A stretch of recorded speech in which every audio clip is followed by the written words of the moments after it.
Ángulo 7. Periodismo para construir en común. Rector, ¿cómo está? Muy buenas tardes, gracias por esta oportunidad que nos da Ángulo 7 para este espacio donde quisiéramos conocer pues varios temas y sobre todo que nos pudiera resumir en algo que usted considere importante de este segundo año que apenas nos informó de sus labores. ¿Qué es lo que usted podría destacar? Bienvenidos los colegas de Ángulo 7, un saludo para ustedes, para su auditorio. La verdad es que estoy bien, estoy muy contento. Presenté mi segundo informe que se llama Juntos Transformamos Realidades. En realidad es un informe en donde busco hacer un elogio, un reconocimiento a las y los colaboradores de nuestra comunidad universitaria. Si tú me preguntaras una palabra de síntesis que hable de la universidad, te diría resiliencia, y particularmente resiliencia comunitaria. De eso hablo en el informe, de nuestra capacidad de resignificación a lo largo de los tiempos pandémicos. La pandemia desestructuró la vida en su conjunto, desestructuró a las instituciones y puso a prueba nuestra capacidad de adaptación y de resignificación en nuevos tiempos. Tuvimos la capacidad en muy corto tiempo de mudar todos nuestros programas presenciales a la educación en línea, a la virtualidad, en transmitir aprendizajes significativos a través de las pantallas y de los recursos digitales. Y hoy estamos teniendo la capacidad de instrumentar un modelo híbrido que combina esos recursos tecnológicos con nuevos esquemas de presencialidad. Estamos muy contentos de haber inaugurado a finales de agosto de nuevo la universidad como vivencia y empezar a recibir a jóvenes. Hemos ya dado el banderazo de salida para nuestros equipos representativos deportivos, actividades culturales, artísticas. Entonces, hoy para nosotros la pandemia y la vida nos está dando una oportunidad para fusionar todos los enclaves tradicionales de nuestro modelo educativo a partir del acompañamiento presencial junto con toda la innovación tecnológica propia de estos tiempos. Cuando te decía que en realidad el informe es un homenaje a mis colegas, es porque hemos puesto en el centro tres dimensiones: la calidad académica, entendida como pertinencia social, el cuidado de la salud y la viabilidad financiera. Y no hemos renunciado a la calidad académica, hemos desarrollado proyectos sociales muy identitarios y muy potentes, desde nuestro programa de construcción de caretas hospitalarias, que donamos más de 60,000, hasta nuestro comedor comunitario de Valle de Paraíso, en donde junto con la comunidad generamos un proyecto de soberanía alimentaria frente a la crisis que llega a familias de adultos mayores, de personas despedidas de su trabajo, de mujeres que tienen el encargo de niños y niñas, en fin, solo para poner dos ejemplos. O seguimos acompañando a los colectivos de víctimas de desaparición también en todo este proceso de la ley estatal y para reivindicar derechos. Cuando decimos que pusimos en el centro la salud, es que hemos hecho inversiones en tecnología, inversiones en la adecuación de nuestro campus, talleres, laboratorios, salones, áreas comunes, y tenemos más de 29 protocolos certificados por las instituciones de salud y de educación que nos han permitido regresar. No somos inocentes, sabemos que estamos en la época en donde no hay factor de riesgo cero, pero estamos convencidos de que tenemos la capacidad de prevención de riesgo, pero también de reacción frente al riesgo. Y en viabilidad económica te diría que la crisis nos pegó muy fuerte, hemos tenido mermas de nuevos ingresos, deserción, pero acrecentamos nuestra capacidad de financiamiento educativo. O sea, hoy el 59% de nuestros alumnos tiene algún tipo de beca. Creamos un comité de apoyo para apoyos específicos COVID y hemos beneficiado a más de 200 familias de nuestros estudiantes. Entonces, eso también nos da mucho orgullo en términos de que hemos ido logrando construir equilibrios financieros a lo largo de la pandemia. La universidad siempre ha destacado por su responsabilidad social, su involucramiento Así es. con las minorías. Hoy en día se ve más ese acercamiento en lo que usted decía hace un momento de acompañar al activismo, a las ONGs. Hoy en día, ¿cuáles serían los temas que usted considera en que han ustedes tenido una mayor participación? Mira, desde nuestro Instituto de Derechos Humanos trabajamos todo el tema de violaciones graves de derechos humanos que tiene que ver con desaparición, como el ejemplo. Tenemos el Observatorio de Violencia Social y de Género, acabamos de presentar ayer nuestro informe de violencia feminicidia, de feminicidios. Trabajamos todo el tema de migración. Justo el día de ayer escribía yo sobre esta nueva estrategia prohibicionista en toda la frontera sur y el impacto que tiene en Puebla, ¿sí? Pero también tenemos nuestro Instituto de Investigaciones en Medio Ambiente y ahí acompañamos también conflictos socioambientales, hemos ofrecido la mediación a los distintos actores en el conflicto de Juan C. Bonilla, por ejemplo, ahora con toda la toma social de la empresa Bonafont, por ejemplo. Entonces, indudablemente yo te diría que nuestros temas es cuidado de la casa común, o sea, medio ambiente, violencia social y de género, violaciones graves a los derechos humanos, ¿no? Serían como nuestros 3 temas transversales que nos vinculan con la realidad. Ahora, ¿usted ha visto respuesta en estos temas de parte de las autoridades? Usted hace mención de algo importante en su informe, hablaba de la desigualdad, que es un problema que no se ha podido resolver. Sí. En el caso de Puebla, ¿cómo lo ha visto este tema de la desigualdad y los temas que me comentó? Mira, con claros oscuros. O sea, te diría que en el propio tema de la desaparición me parece que fue virtuoso que el gobernador presentara su iniciativa, porque eso permitió de alguna manera elaborar ya el diálogo parlamentario para sacarla, ¿no? Como toda iniciativa tenía bondades y tenía cosas perfectibles, ¿sí? La iniciativa que se termina emitiendo por parte del Congreso y publicando por el Ejecutivo es una buena ley en términos generales, aunque con deficiencias que nosotros advertimos y que no hubo oportunidad de sacar en el camino. En ese sentido, lo que te diría es que en el caso de desaparición, la nueva ley da una oportunidad a las víctimas, a los colectivos, pero también da una oportunidad al Estado para que se ponga las pilas, para que genere políticas coordinadas y para que se deje acompañar por las víctimas y por la universidad en sí mismo.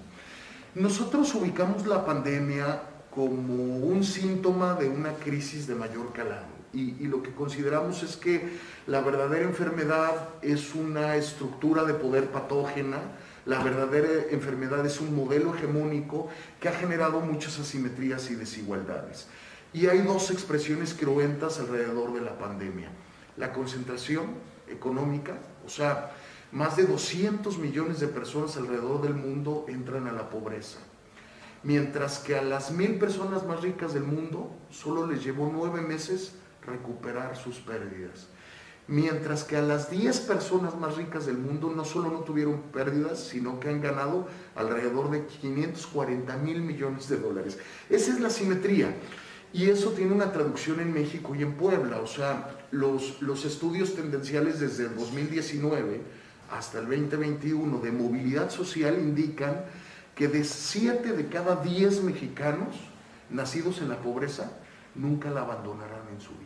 7 de cada 10 mexicanos pobres seguirán siendo pobres, en tanto que el 57% de personas que nacieron en clases o en deciles privilegiados seguirán manteniendo esos privilegios. Es muy interesante porque tienes el otro 43% que dejará de ser privilegiado, ¿sí? Entonces no hay movilidad social.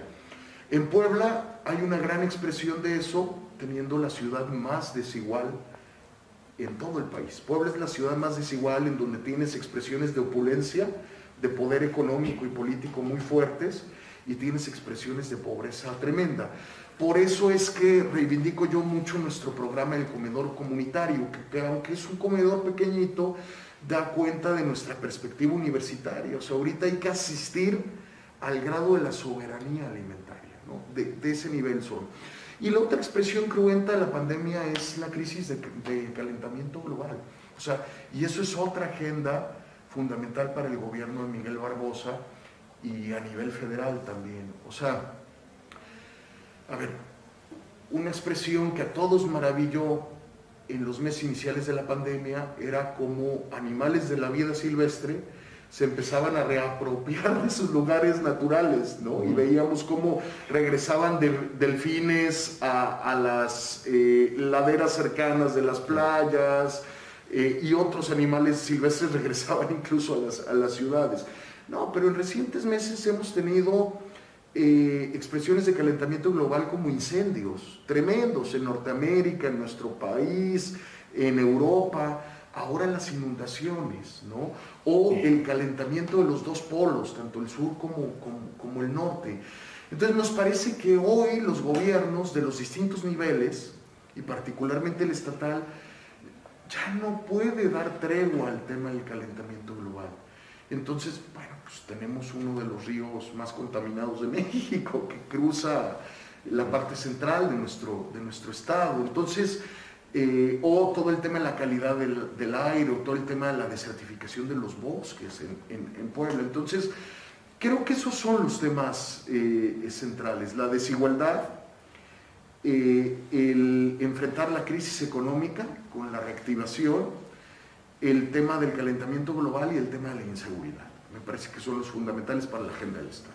Ahora, ¿usted cree que en buscar esas respuestas o esas soluciones se ha permitido a las universidades, a los expertos participar para esas soluciones, o cree que se ha vuelto como que la autoridad es la única capaz de resolver? Mira, nosotros como universidad hemos tenido siempre eco y resonancia de diálogo con el gobierno actual de Puebla.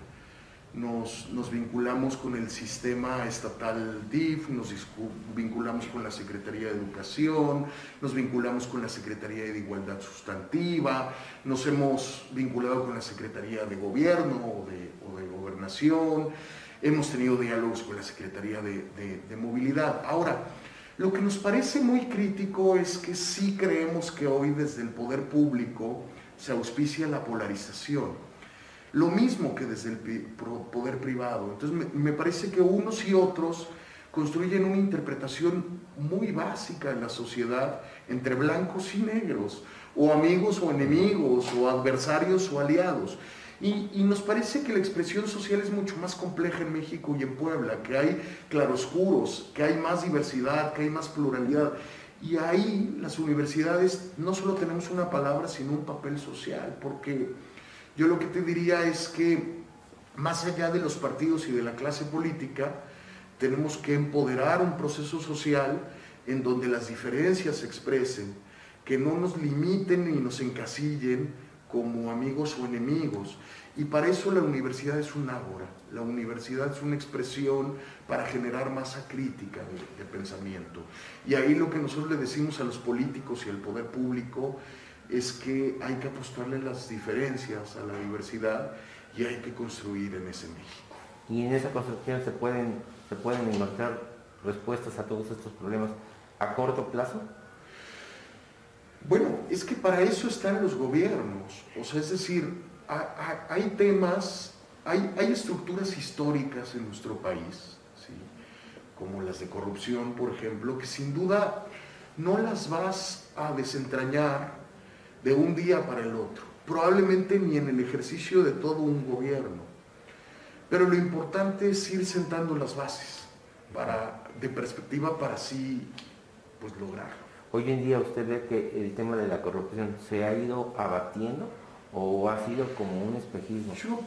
Nosotros tenemos una perspectiva crítica del gobierno de la Cuarta Transformación, particularmente el federal, porque, creemos que todos aquellos temas que llevaron al poder a Andrés Manuel López Obrador se han ido diluyendo.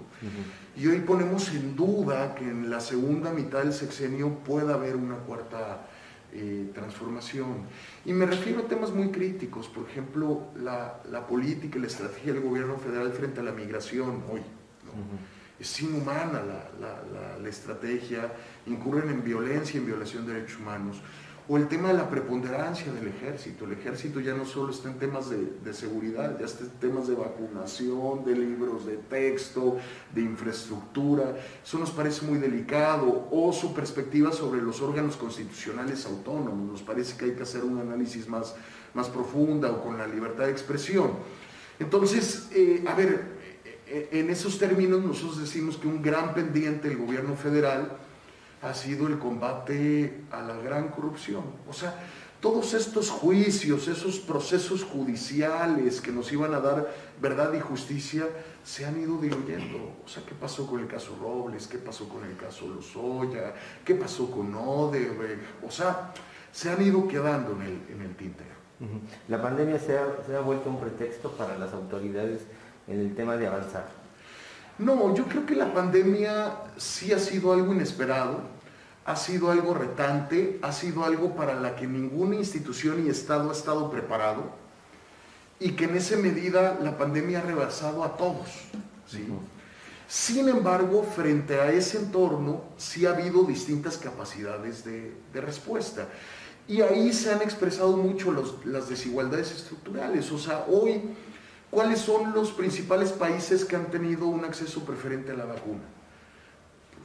Pues, los ricos, sí. ¿no? Indudablemente. Entonces, yo creo que sí ha sido un factor desestructurante para propios y extraños. Pero usted cree que... No un pretexto propiamente, sino que sí ha sido una realidad tenaz que te pone cuesta arriba. ¿Pero creo que han faltado como mejores estrategias para hacer frente, por ejemplo, a la reactivación económica? Sin duda, y la educación es un ejemplo. O sea, fue de las primeras áreas que se fueron al confinamiento. Y durante 1 año y 6 meses no se pudieron preparar presupuestalmente, en políticas públicas, en campañas informativas para el regreso a clase. O sea, me parece que es un claro ejemplo de que se pudo hacer mucho mejor. Y se polariza entonces el debate, ¿regresamos o no a clases? Cuando, o sea, las consecuencias de la pandemia en niños, niñas y en jóvenes son tremendas en términos psicosociales, en términos de violencia, en términos sociales, en fin. Entonces, no hay duda que había que reactivar. El tema, la pregunta son las condiciones para la reactivación. Entonces, eso fue lo que... Te pongo solo un ejemplo de lo que no se trabajó. ¿Usted cree que ahorita las personas están más en una condición de vulnerabilidad por este tema de la pandemia, de que no hay empleo? Básicamente... La pandemia vino a profundizar esas desigualdades estructurales. O sea, si de por sí, es decir, ya teníamos 42 millones de pobres, pues ahora, según las últimas estadísticas del Ceneval, pues tenemos 4.5 millones más, ¿no? Si de por sí el 60% de nuestra economía ya estaba en la informalidad, bueno, pues ahora con la pandemia esa informalidad se hizo más tenaz porque no tienen acceso a la seguridad social, ¿no? Por ejemplo, ¿no? Y porque la pandemia pues ha pegado de manera diferenciada. ¿Usted cree qué tiempo le podría llevar pues al país, a los gobiernos, tratar de resarcir esas estadísticas? Mira, los indicadores son tremendos. O sea, para las personas que alrededor de la pandemia cayeron en la pobreza, se habla que podrían pasar hasta 10 años para recuperar el piso que teníamos al 2019. Entonces es tremendo. Si bien empieza a haber signos de recuperación, sobre todo en indicadores macroeconómicos, porque el crecimiento tendencial del PIB para este año está marcado alrededor del 4-5%, pero la caída del 19 al 20 asociada con la pandemia del PIB, estamos hablando del 9%, ¿sí? 8-5, 9%, entonces todavía vamos a estar lejos. Entonces la recuperación va a ser tardada, ¿no? O sea, lo que dicen los teóricos es que la recuperación puede ser una U o puede ser incluso una B, ¿no? Entonces, eso dependerá mucho de las decisiones de programas de apoyos fiscales y de reactivación económica. Se requiere una unión entre sociedad, empresarios, gobierno para poder... Indudablemente, indudablemente, por eso nos parece que el tema de la polarización es muy delicado y no le... O sea, la polarización solo les ayuda a quienes buscan el poder, porque tú la realidad la diluyes en blancos y negros. Y nosotros decimos, la realidad no es ni blanca ni negra, la realidad es mucho más compleja, y eso les conviene a quienes buscan el poder exclusivamente. A la sociedad no le conviene, ¿sí? Porque pues tenemos otro tipo de expresiones, de vivencias, de diversidades, ¿no? Y es ahí donde hay que trabajar. Le quiero preguntar, el Observatorio Nacional Ciudadano de Seguridad y Justicia y Legalidad y la Red por los Derechos de la Infancia advierte que en Puebla 230,000 niños y adolescentes son vulnerables por la deserción y empleo infantil, y de ellos el 27%, que son como 62,000, se encuentran en riesgo de ser reclutados por la delincuencia organizada. Sí, mira, conozco el reporte de la Redim. A ver, son insumos que siempre son de suma utilidad. A ver, Puebla empieza a tener algunas expresiones propias de los entornos de macrocriminalidad, que son, digamos, territorios perdidos y que están a disposición del crimen organizado. Eso es muy delicado porque la estrategia del crimen organizado es hacerse de todos los entornos de la economía formal e informal, y eso significa tráfico de drogas, armas, pero también de personas, y ahí es muy delicado por todo el tema de la trata, tanto de niños, niñas y mujeres. Entonces es un tema delicado que tiene que atender el Estado, y sobre todo no perder este control territorial en manos del crimen organizado. Hoy se decía por la autoridad estatal que pues es un tema que pasa en todo el país. Entonces... No, a ver, lo que sí creo yo es que hay parcelas del territorio nacional que se han perdido en manos de la macrocriminalidad. La pregunta es si eso sucede en Puebla, y si eso vamos a permitir que suceda en Puebla. Ojo, para que exista macrocriminalidad tiene que existir la colusión, la connivencia y la participación activa de las instituciones públicas con el crimen organizado. ¿Sí? Entonces eso sería muy, muy delicado. ¿Sí? Último tema. Vamos terminando. ¿Sí? ¿La inseguridad no se tiene que descuidar en esta pandemia? No, a ver, hay índices de inseguridad que han subido tenazmente en la pandemia, o sea, la violencia feminicida, la violencia doméstica, indudablemente han subido en la pandemia, pero el tema de la inseguridad debe ser uno de los temas prioritarios de este gobierno, porque si bien han bajado otros índices delictivos, eso es real, hay otra medición que es fundamental, que es la percepción ciudadana sobre la inseguridad. Y en esa percepción ciudadana sobre la inseguridad, Puebla capital está en el top 10 a nivel nacional. Entonces, indudablemente se tiene que trabajar en esos entornos de seguridad ciudadana y reconstrucción de tejido social. Perfecto. Rector, muchas gracias por el tiempo. Ángulo 7. Periodismo para construir en común.